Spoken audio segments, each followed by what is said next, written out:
کوئی بھی ہمارے پاس اصلی حالت میں موجود نہیں۔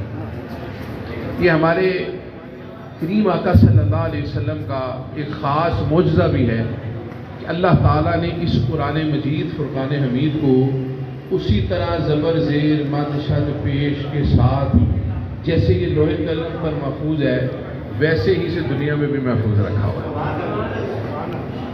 ہمارے معاشرے میں نا ایک عام یہ تاثر بن چکا ہے کہ گھر کا جو بیچارہ بچہ ہے اسے حافظ قرآن بنا دو۔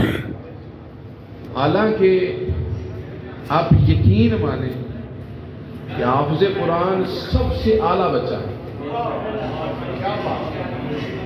آپ کسی بھی ٹاپر کو، دنیا کے ٹاپر کو، فزکس کیمسٹری بایو، جیسا ماشاءاللہ پی ایچ ڈی ڈاکٹر بھی ہیں، ٹھیک ہے، اور اس کا مطلب ہے جو نے بڑا وسیع علم حاصل کیا ہے، اس کے باوجود ڈاکٹر صاحب میں یا یہ سارے علماء کوئی بھی اس بات کا دعویٰ نہیں کر سکتا کہ کسی دنیاوی کتاب کو فزکس کا ٹاپر، کیمسٹری کا ٹاپر، بایو کا، انگلش کا ٹاپر یہ نہیں کہہ سکتا کہ میری ہی لکھی ہوئی کتاب اس کی اپنی لکھی ہو اور اسے کہے نا فلاں صفحے سے فلاں لائن سے پڑھ کے سناؤ اور ساری پڑھ کے سنا دے، کوئی شاید ملے جو کہے گا جناب لکھ دی ہے، اب اتنا نہیں ہے کہ میں ہر صفحہ ہی سنا دوں ہے جی۔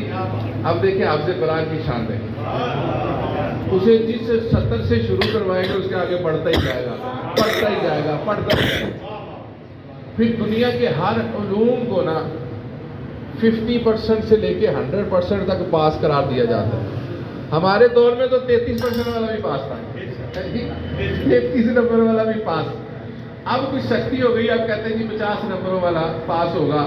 سرکاری طور پر آج بھی 33 والا ہی پاس ہے، چلے 50% بھی لے لیں۔ اس کا مطلب ہے کہ کسی نے آدھی کتاب بھی صحیح پڑھ لی، آدھا امتحان بھی صحیح دے لیا تو وہ کیا ہو گیا؟ پاس۔ لیکن شان دیکھیں اس قرآن کی، حافظ قرآن زبر کو زیر نہیں پڑھنے دیتا، زیر کو پیش نہیں پڑھنے دیتا، پیش کو مد شد کسی چیز کی تبدیلی کرنے نہیں دیتا، یعنی حافظ قرآن 100/100